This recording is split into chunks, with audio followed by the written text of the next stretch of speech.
An address and conversation presented in Voice of America headquarters by Mike Pompeo, U.S. Secretary of State. Ladies and gentlemen, please join me in welcoming USAGM CEO Michael Pack.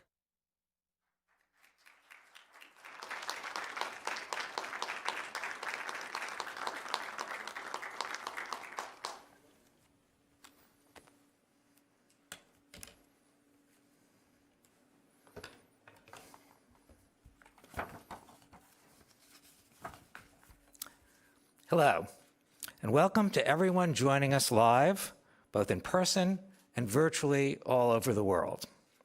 I am Michael Pack, the Chief Executive Officer of the U.S. Agency for Global Media, which is the federal government entity that manages and oversees U.S. civilian international broadcasting. Now, unfortunately, as many of you abroad know all too well, there are regimes bent on preventing people from accessing objective news and information.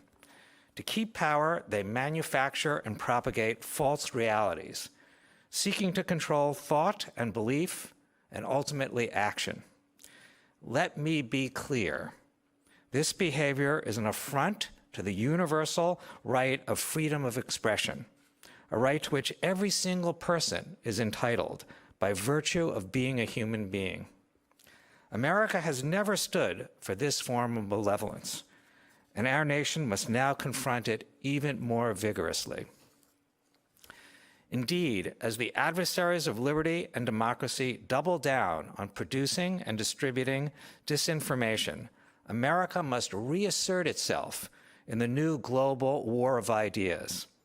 To do that, we need to more robustly promote and explain our principles to the world.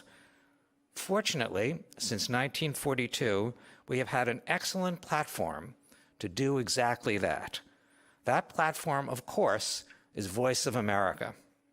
Today, here at the headquarters of Voice of America in Washington, D.C., we are tremendously honored to host this very special event featuring the 70th U.S. Secretary of State, Michael R. Pompeo. To further introduce the Secretary, I'd like to turn the podium over to the Director of the Voice of America, Robert R. Riley. Thank you, and please enjoy the event.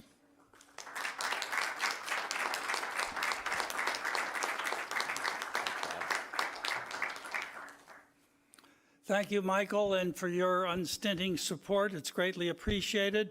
Welcome, everyone. I want to begin by thanking a few people who worked so hard to make this event a success. I begin with Eduardo Kaczkowski, who's the Director of Studio and Production Operations here at VOA, and his very hardworking team who, under the added difficulties of the COVID restrictions, worked so hard to get this job done.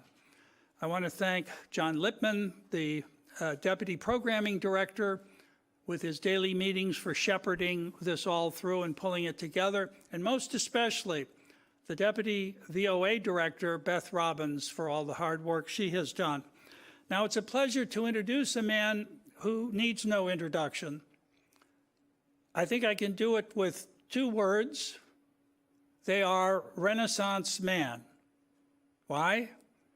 Well, briefly, at the U.S. Military Academy at West Point, first in his class. A career Army officer, armor officer in West Germany.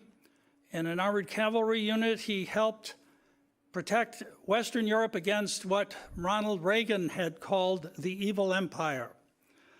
Now, Ronald Reagan was known for saying some other things. He was very fond of saying there's nothing better for the inside of a man than the outside of a horse. It's been a long time since we've had horse cavalry, but with a little twisted emphasis on what he said, I've heard that the Secretary is occasionally heard to say, life is always better in an M1 tank. Well, after his military career, Mr. Pompeo went on to Harvard Law School, where he excelled with the Harvard Law Review. After law school, he went to Kansas and began a successful business career. He founded Thayer Aerospace, where he served as CEO for more than a decade. He later became president of Century International. From thence, he ran for Congress successfully in the 4th District of Kansas.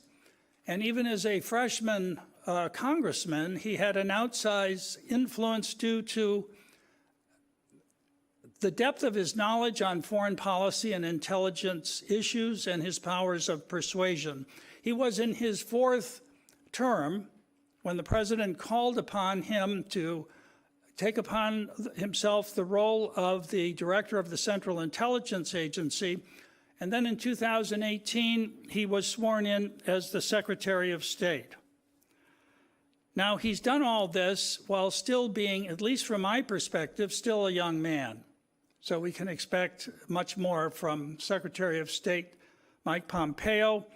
I am so grateful for his honoring VOA with his presence today. Secretary Pompeo.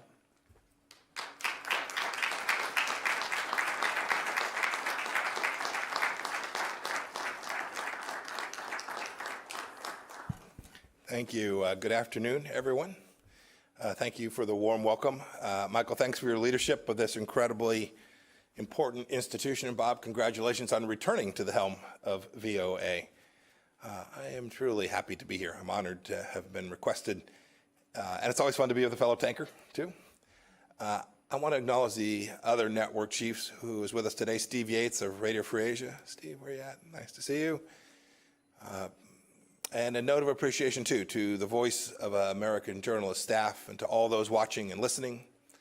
I've sat down for interviews with many of you in the far corners of the world. They have always been a joy. And speaking of which, too, I understand that this speech is being broadcast on TV, radio, on your website, social media, in more than 40 languages.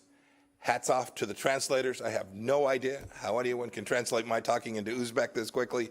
That guy or gal deserves a bonus. It's great to have this opportunity. I've been following the work of Voice of America for decades. And as Bob just mentioned, I started my career as an Army officer, patrolling the Iron Curtain, freedom's frontier. In the 1980s, I couldn't cross into East Germany. I was serving in a little town called Binlock. West Germans couldn't cross either. But your broadcast, Voice of America broadcast, could. Millions of men and women whose names we'll never know listen to you, often at their own peril. Their governments dealt only in lies and propaganda, but VOA's listeners wanted the truth, and that's what you gave them. VOA's very first broadcast in 1942 that Bob referred to began with the Battle Hymn of the Republic, along with this pledge, quote, "The news may be good, the news may be bad, but we'll tell you the truth." I love that. I always told my son, I told the story before when he was growing up, I said, work hard, keep your faith, and tell the truth. He mostly followed my advice. And it has served him and many of you I know well. Your mandate here at Voice of America is unambiguous: to be accurate, objective, and comprehensive, and to represent America. The mission of US AGM is to inform, engage, and connect people around the world in support of freedom and democracy. That's because expanding freedom and democracy are what America has always been about. You're the voice of American exceptionalism. We should be proud of that. The world needs VOA's clarion call for freedom. Now more than ever, I hear it wherever I go. That's what I wanted to talk about today. I tell audiences about American exceptionalism wherever and whenever I can, because it's true and because it's important. America is good and great, and everyone who truly grabs our founding understands this. Michael and Bob have made studying this history their life's work. Many of you have made it your life's mission too. That's why you work here at Voice of America.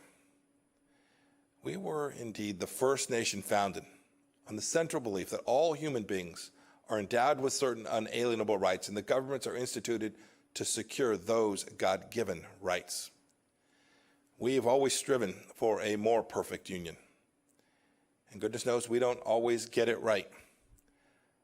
Therefore, we need both pride and humility about our past and our present. We need the truth. But it's very clear that when Americans have united around our founding values, be it in Philadelphia, at Gettysburg, at Seneca Falls, or during Martin Luther King's March on Washington, we've made good on our founding promise time and time again. Now, our adversaries try and claim otherwise. When the Chinese Communist Party attempted to exploit the tragic death of George Floyd to claim their authoritarian system was somehow superior to ours, I issued a statement which read in part, quote, "During the best of times, the People's Republic of China ruthlessly imposes communism. But amid the most difficult challenge, the United States secures freedom. There is no moral equivalence. This is a self-evident truth. It is not fake news for you to broadcast that this is the greatest nation in the history of the world and the greatest nation that civilization has ever known. Indeed, I'm not saying this to ignore our faults. Indeed, just the opposite. It is to acknowledge them. But this isn't the vice of America, focusing on everything that's wrong with our great nation. It's the voice of America. It certainly isn't the place to give authoritarian regimes in Beijing or Tehran a platform. Your mission is to promote democracy, freedom, and American values all across the world. It's a U.S. taxpayer-funded institution aimed squarely at that. Indeed, this is what sets VOA apart from MSNBC and Fox News and the like. You can give voice to the voiceless in dark corners of the world. You're the voice of American striving. You're the voice of American exceptionalism. You are indeed the tip of freedom's spear. Now look, like many government agencies after the Cold War ended, our international broadcasters, well, they lost their way. Many of you know this. And there were, I'm sure, many reasons. The Soviet Union had collapsed, the wall had come down, names like bin Laden and Zarqawi and Baghdadi weren't widely known. In fact, many wrote that history was over. We allowed security protocols to lapse, and VOA lost its commitment to its founding mission. Its broadcasts had become less about telling the truth about America and too often about demeaning America. In 2013, one of my predecessors described the Broadcasting Board of Governors as, quote, practically defunct, end of quote. Look, that's in part why Congress created the role of CEO of the US AGM on a bipartisan basis. And it is again why I'm here today. I read that some VOA employees didn't want me to speak here today. I'm sure it was only a handful. They didn't want the voice of American diplomacy to be broadcast on the Voice of America. Think about that for just a moment. Look, we're all part of institutions with duties and responsibilities higher and bigger and more important than any one of us individually. But this kind of censorial instinct is dangerous. It's morally wrong. Indeed, it's against your statutory mandate here at VOA. Censorship, wokeness, political correctness, it all points in one direction: authoritarianism cloaked as moral righteousness. It's similar to what we're seeing at Twitter and Facebook and Apple and on too many university campuses today. It's not who we are. It's not who we are as Americans. And it's not what Voice of America should be. It's time that we simply put wokeism to sleep. And you can lead the way. You all know. That's why you came here. There's a new dawn here at Voice of America. The American public doesn't know this, but when Michael took office, some 1,500 employees, almost 40% of the workforce, had been improperly vetted, including many with high-level security clearances. VOA was rubber stamping J-1 visas for foreign nationals, including some from communist China. We shouldn't be doing that. We have plenty of Mandarin language speakers here in America, and we are building, growing, teaching, educating more committed patriots, some of Chinese American descent who are amazing people. The Trump administration team is working to fix these national security threats. We want to vet employees properly. We want to reorient VOA to its mission of truth and unbiased reporting. We want to depoliticize what takes place here. It's too important for the American people and for the world. Returning this organization to its charter and its charge to spread the message of freedom, democracy, and American exceptionalism. This isn't about politicizing these institutions. We're trying to take politics out.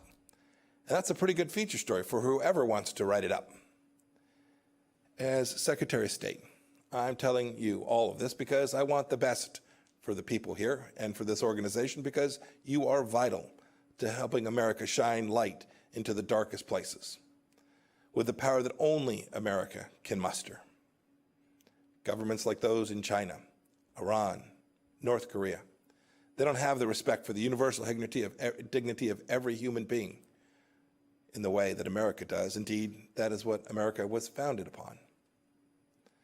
Those regimes are anathema to everything that our nation stands for. We know that government exists to serve people. They believe that people exist to serve government. And VOA's work is vital. As I said before, you're the tip of freedom's spear. Every week, 278 million people listen to VOA in 47 languages. There are Iranians who are listening to you, wondering if they'll ever be able to shed their Islamic shackles. There are Moldovans and Ukrainians who want truthful reporting, not Russian disinformation and propaganda. There are Chinese citizens who are tired of a regime that's done nothing but brutalize them since 1949. There are Venezuelans who want to know the truth of the Maduro regime's corruption. There are oppressed people all over the globe who still turn to America for hope. Now, I know many of you, especially those of you overseas, continue and have done heroic work. Thank you.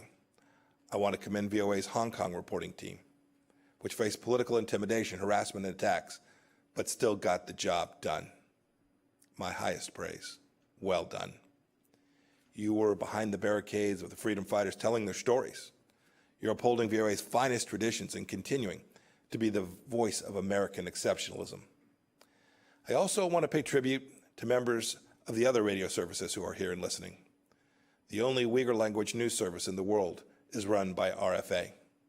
You've told everyone who will listen, indeed some who didn't want to, the truth about the CCP's atrocities against its own people in Xinjiang, the stain of the century. And you've done so despite the fact that the CCP has jailed the relatives of at least 6 RFA journalists in Xinjiang's internment camps and continues to threaten you and your families simply for doing your jobs. Your work takes courage. Please keep telling everyone who will listen what's happening in the toughest parts of the world. The world expects it, and America will be better off for it. I want to leave you with a quote that conveys why the VOA's mission is so critical before I take some questions from Bob. This quote's from a ways back. It's from George Washington. He said, quote, "Truth will ultimately prevail where there is pains to bring it to light," end of quote. When America brings truth to the world, we bring light. Don't forget that. It's what you do. May God bless you. May God bless the voice of America, and God bless these United States. Thank you all.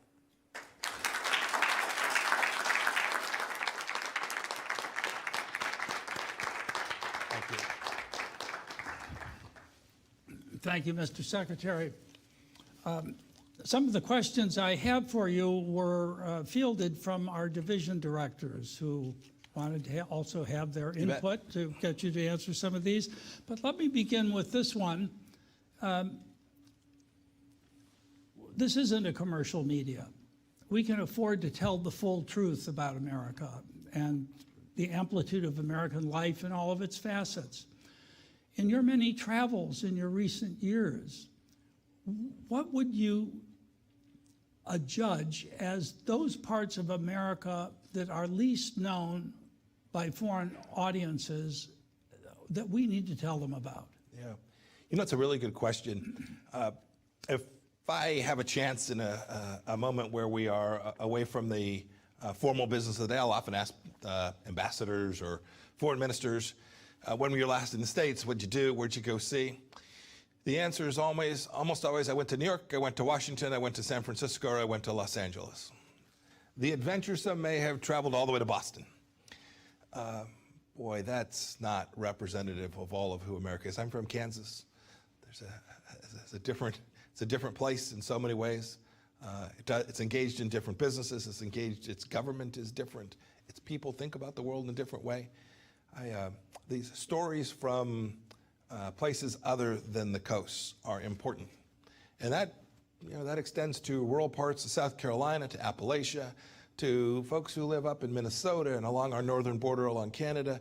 There are so many different facets of the United States that I think if you asked people around the world, they would only know this place we are here in Washington, or maybe our financial center in New York. I hope that you all get a chance to tell those other stories. And I'd add one last piece. It's not just geographic. It's not just where it is. You could find right here in Washington dozens and dozens of different stories about different pieces of the things, the institutions that make America so unique, so special. These things that our founders called the small platoons, our civic organizations, right? How many of you are members of the PTA, trying to help your kids' school be just a little bit better? How many of you participate in a church group on Wednesday evenings where you have your chili feed or you just gather? Those are important parts of American life that have made us so unique and so special, and I want people all across the world to see those things, because those institutions form bedrock of our nation, and they can help their countries too. Thank you, Mr. Secretary. You've made some very eloquent speeches about the relationship between American founding principles and U.S. foreign policy.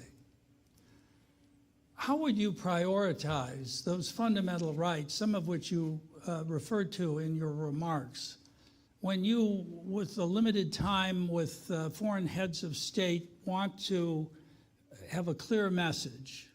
You've been very forthright on freedom of religion, freedom of the press, freedom of...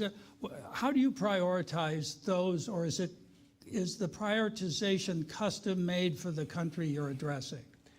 Bob, it certainly does vary by where you are and the situation that you find that government, and frankly, the traditions of that country. The Unalienable Rights Commission, led by Professor Marion Glendon and Peter Berkowitz at the State Department, it's a great report. It's 50 pages. I'd urge you to go read it. You'll agree with some of it, some you may not. But what it tried to do was to take this human rights project from the 20th century that has just fallen away. It lost its capacity to understand the things that were contained in our founding about how human rights are formed.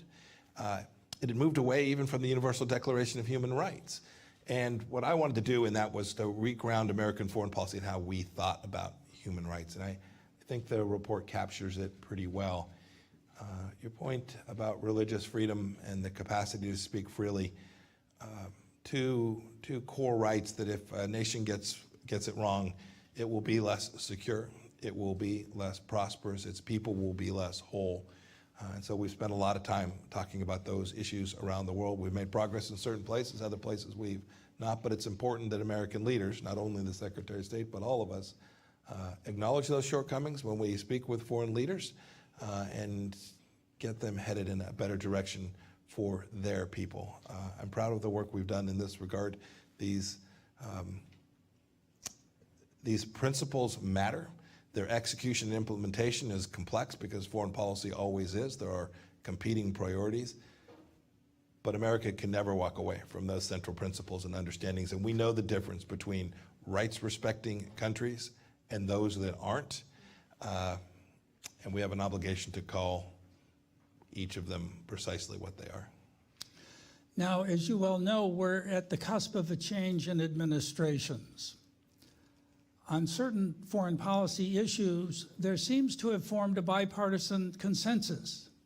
For instance, perhaps China, on both sides of the aisle, is seen as the principal challenge to the United States today. Are there others? North Korea, Venezuela, Iran? On which of these do you expect some continuity with the new administration, and where do you perhaps see what may come as the biggest changes? Look, it's an important question. Leaders always want to understand that when you make a commitment to them that it will survive. We have elections every 2 years here, federal elections. We have presidential elections every 4 years. Look, your point about the threat from the Chinese Communist Party, I think, is right. President Trump rightly identified this when he started campaigning back in 2015 as the singular threat to the centrality of Western thought in the world, the idea that we're going to have a rules-based system that respected property rights and human dignity. China is singular in the threat it poses to those things. And I do think there's a consensus there. I've worked with Democrats on many important issues, on issues in Hong Kong and issues, as I referred to the Uyghurs in Xinjiang and the atrocities taking place there. So I do hope that stays the same. I hope too, even in the Middle East, even where the previous administration had a different approach with respect to the Islamic Republic of Iran, it's not 2015. What has taken place in the Middle East in these last 4 years, whether that's the efforts we have put to constrain the theocracy, the kleptocrats in charge in Iran, the work we have done with the Abraham Accords, the work that we've done to recognize the fundamental understandings of Israel as a nation that has a right to exist, and its capital is in Jerusalem. It is the home of the Jewish people there. Those are things that I believe will be lasting, because I think the people of those nations want them to last, and I hope that the next administration will continue to build on them in a way that continues to build out peace and prosperity among all the nations in the Middle East. I'm hopeful that that will take place. I noticed over the weekend you signed a joint declaration with 4 other foreign ministers, Australia, UK, New Zealand, regarding the recent arrests in Hong Kong. You also removed the restraints on high-level diplomatic contacts between the United States and Taiwan, and apparently the U.S. ambassador to the UN will be in Taiwan soon. What do you expect to accomplish with this flurry? Yeah, well, flurry, I find funny. I should have chosen another yes, word. But no, I get it. Look, I wish these things had been done a long time ago. These weren't rushed. These were considered efforts that we made, and they're an important part of the strategy that we've laid out with respect to how to protect and preserve American freedoms vis the challenge that the Chinese Communist Party presents. Look, one of the core problems, I gave some remarks where I talked about China and said, no matter what it is they say, we must distrust and verify. And you referred to the arrest of these some 50 people in Hong Kong. The Chinese Communist Party made a promise to the people of Hong Kong, and they walked away from it. The Chinese Communist Party has a commitment, a set of understandings we have with respect to Taiwan.